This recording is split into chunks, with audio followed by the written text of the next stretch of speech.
Hello you guys, how are you all doing? I trust that you're well. Today we are in the kitchen. It's all about cooking. My kids have requested for burgers and I've decided I'll share with you how I make my own burger buns and also how I grind meat in a food processor to make the burgers. For dinner we are going to have rice and stew, so I'll make some rice in an electric pressure cooker. So I'll show you how I do that and how perfectly the rice comes out. So I hope that you will enjoy this video and that you will watch until the end.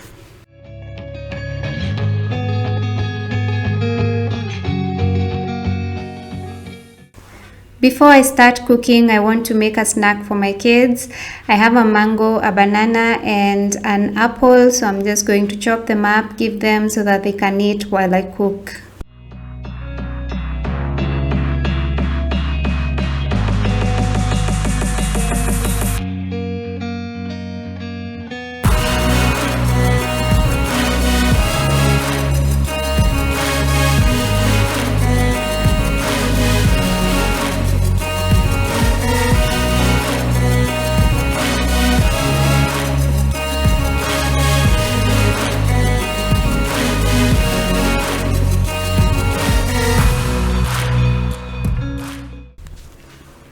Here I have some peas that I unshelled last night. So this is 2 kgs of unshelled peas. This is what they produced after I removed them from the pods. And I'm just sorting them to remove any unwanted things like leaves and stones or the bad peas. And speaking of unwanted things, I just found a caterpillar. So these ones are very common in vegetables. I'm just going to remove it and finish sorting, and then I'll wash them thoroughly and put them on the fire to boil.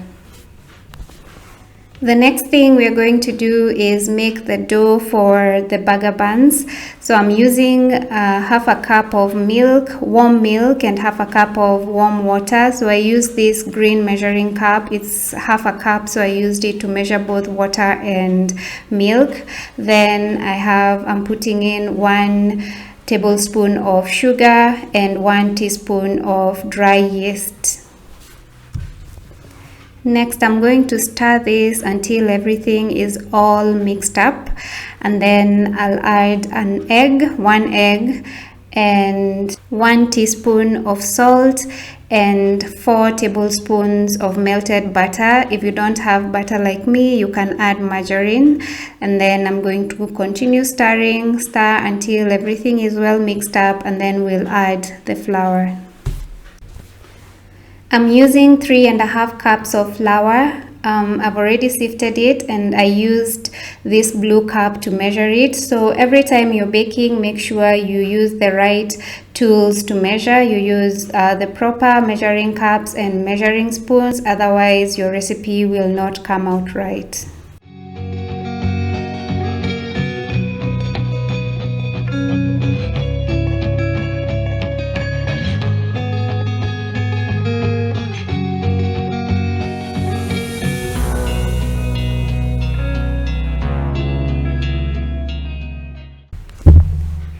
Now I'm going to transfer the dough onto a flat, clean surface and knead it for about 10 minutes until it is soft and elastic. Then I'll put it back in the bowl and cover it with cling film and put it aside to rest. But in the bowl I'll add some drops of oil to keep it from sticking, and I'll also rub some oil on top of the dough to keep it from drying out and cracking. So I'm going to let the dough proof for 1 hour, and then we are going to come back and work on it.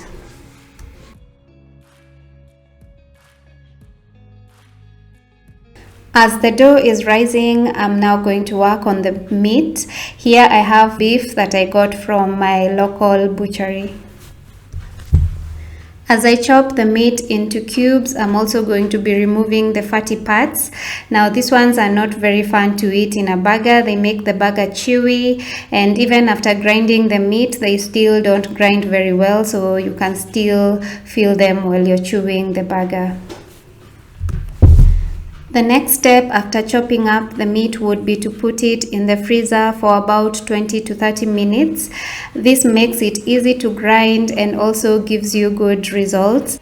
But since I bought my meat yesterday and it was in the fridge all night in the compartment below the freezer, it's nice and firm, so I'm just going to go right into the processing, and I'm going to do it in 2 batches. So I'll do half of it first and then I'll put the other half after. I am not letting the food processor run continuously. I am instead pulsing to prevent ending up with overprocessed meat. So pulsing helps you to control the size of the chunks that you end up with. And to add flavor to the meat, I have a small red onion, a clove of garlic, and some spring onions, which I'm also going to chop in the food processor. If you're enjoying this video, please remember to give it a thumbs up. And also, I have noticed that a lot of you who watch my videos have not subscribed yet. So please support my channel by subscribing. It's the best thing you can do for me in terms of support. So go ahead and subscribe and I will appreciate.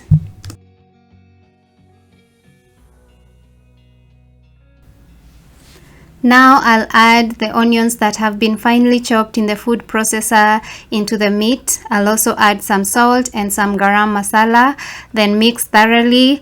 Then I'm going to weigh 150 grams of meat to make 1 burger patty. So every burger is going to be 150 grams.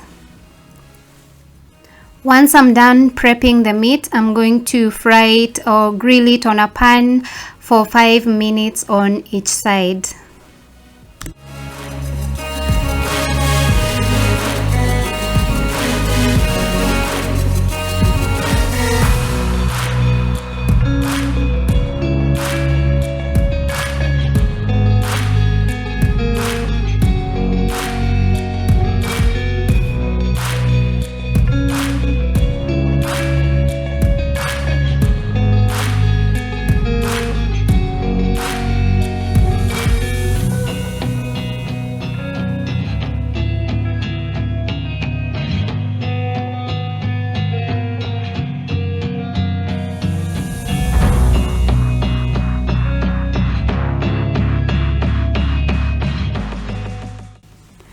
I am using just a little oil to keep the meat from sticking on the pan. And the meat already smells so flavorful. It smells delicious. I love spring onions. Lately I've been putting them in almost all my dishes. I just love the flavors that they bring to food.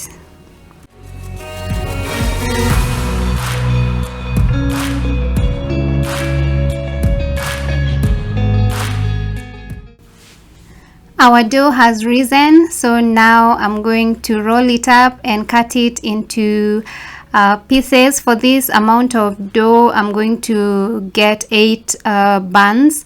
So I'm going to cut it into 8 pieces and then I'll roll each into a ball and place it on a baking sheet. Once I'm done rolling the dough, I am again going to cover it with cling film and put it aside and let it rise again for another 40 minutes. After which I am going to apply a mixture of milk and sugar onto the buns before putting them in the oven. 15 minutes before I put the buns in the oven, I'm going to come and start preheating the oven. I'll do that at 190 degrees, and that's the temperature that I'm also going to be baking the buns at. So I'll bake the buns for 15 minutes at a temperature of 190 degrees.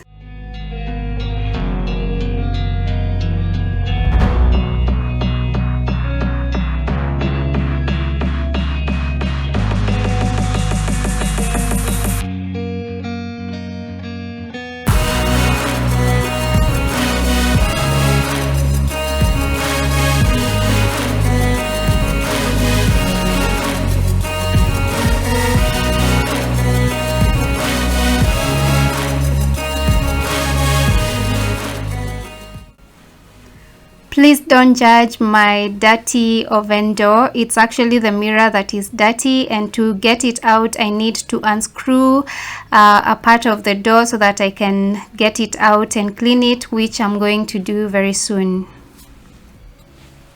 The buns are now ready, and I'm just brushing them with some melted margarine. If you have butter, you can use butter, and then I'm going to set them aside for about 15 minutes to cool, and then we are going to come back and make a burger. I think I messed up in the timing. I cooked them for a bit longer than I should have, and as you can see at the bottom, they were browning. They were about to start getting burnt. But even with that, they still look and smell delicious, and on the inside they're nicely cooked and they smell really good. So now, because this was an unplanned meal, I hadn't planned to make burgers, I don't have any veggies in the house. My tomatoes are not ripe. I don't have any lettuce or cucumbers, so we are just going to use mustard and ketchup as the sauces, and we'll have the bread and the meat, and that's how we are going to have our burgers today.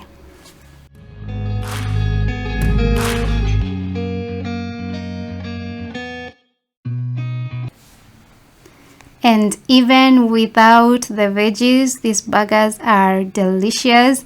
The bread is so yummy. These buns are just amazing, and even the meat came out really well. It was really nice.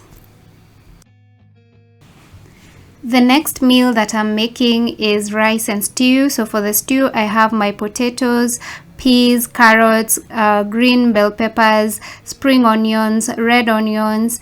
Because I don't have tomatoes, we are going to use tomato paste and some Royco cubes to add flavor.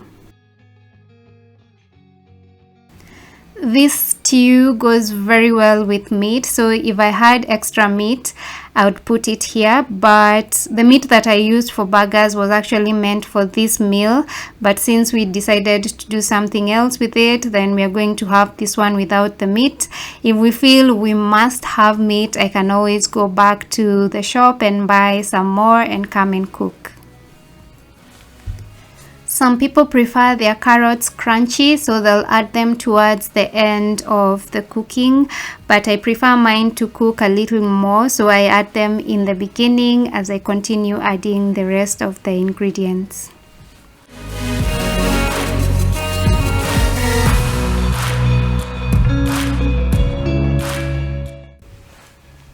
Let me take this time to thank my returning subscribers. Thank you so much for always being here. Thank you so much for your support always. And to the new subscribers, welcome to the family. Thank you so much for subscribing. And if you're there, you're watching this video, you haven't subscribed, kindly do so. Please support me by subscribing and help me grow this channel, and I will highly appreciate.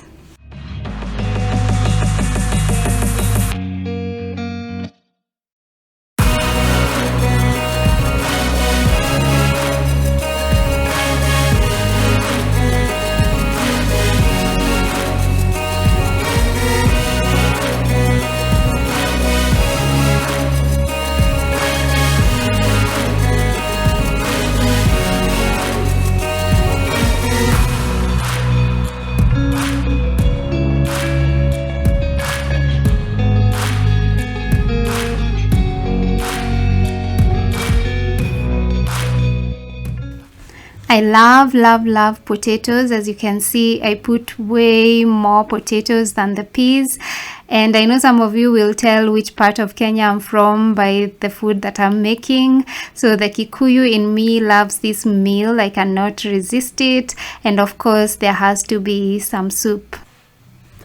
And now on to the rice. I have here 2 cups of rice, and I'm cooking in the ratio 1:1. So 1 cup of rice to 1 cup of water, and I use that green cup to measure both water and rice. And for the oil, I got this oil from meat that I had cooked another day. It ended up being too oily, so I had to drain some of this oil after cooking, and it's what I'm going to use to cook the rice. Then I'll add some salt to taste.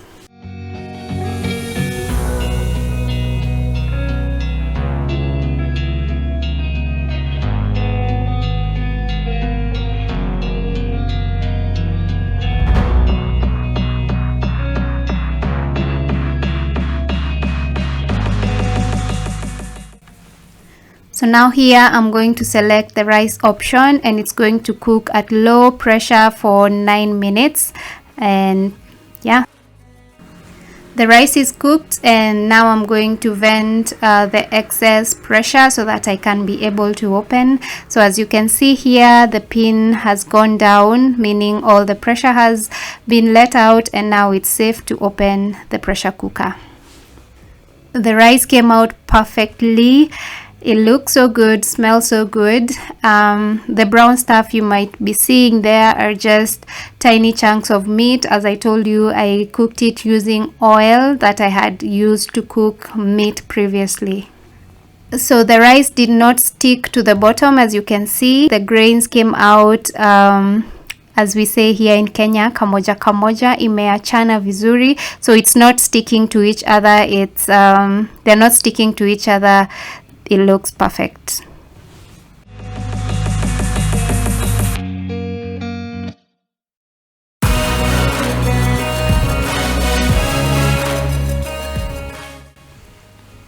This meal was also very, very delicious. Even without the meat, it would have been better with the meat, but even without the meat, it was still super delicious. This is where I'll end this video. Thank you so much for watching. If you haven't subscribed, remember to do so, and also give this video a thumbs up, and I'll see you in my next video. Bye bye.